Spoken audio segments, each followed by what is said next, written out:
So it's springtime, and of course anybody that owns a motorcycle is going to be itching to get their motorcycle out onto the roadway, but there is a few things that you want to take a look at before you get out onto the road and have that first ride. And there's many things that you want to check on the motorcycle before you take that first ride in the spring. Some of which are the tire pressures, making sure that the fuel and oil level is at the right levels, making sure that all the electrical on the motorcycle is functioning. Headlights, signal lights, brake lights, tail lights, those sorts of things to make your first ride just that much more enjoyable. Okay.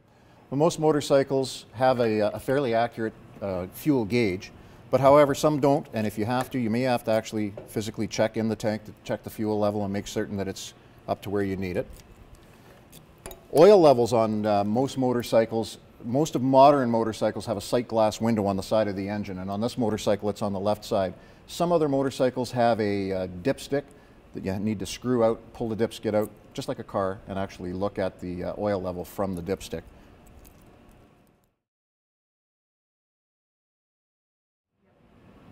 Okay, so the tire pressures on most motorcycles, your best source of information for the tire pressures that you need are going to be coming from your owner's manual. To check your tire pressures, you want a good quality tire gauge. The ones at the gas stations are notoriously bad and inaccurate. Most motorcycles have written on the sidewall of the tire the maximum pressure for that tire. So for example, on this tire it shows a maximum pressure of 42 psi. The interesting thing is that differs from the owner's manual, which asks for 37 psi. So you do have to go to your owner's manual because that's going to be your best source of information. Okay. So one of the things also you want to check is all your lighting.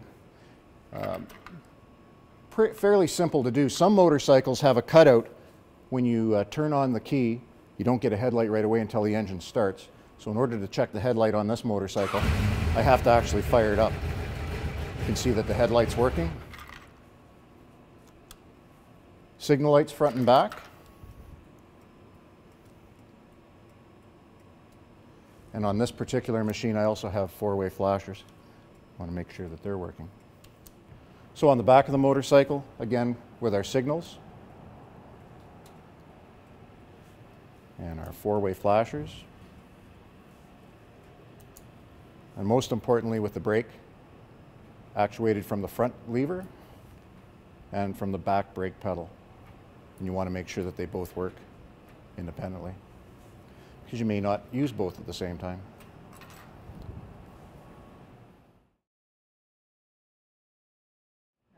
Okay. The other fluid levels that you need to take a look at before you go out on the road are your brake reservoirs. This is for the front brakes. There's one down near the swing arm for the rear brakes.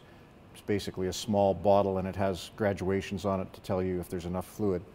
On this motorcycle, it has a hydraulically actuated clutch, so it also has a sight window on this reservoir, and that's for the actuation of the clutch.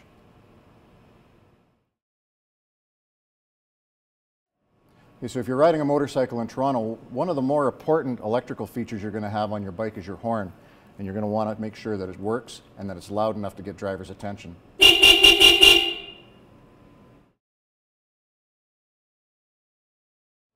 Probably the last and the most important information that I can give you is for that first ride in the spring, take your time.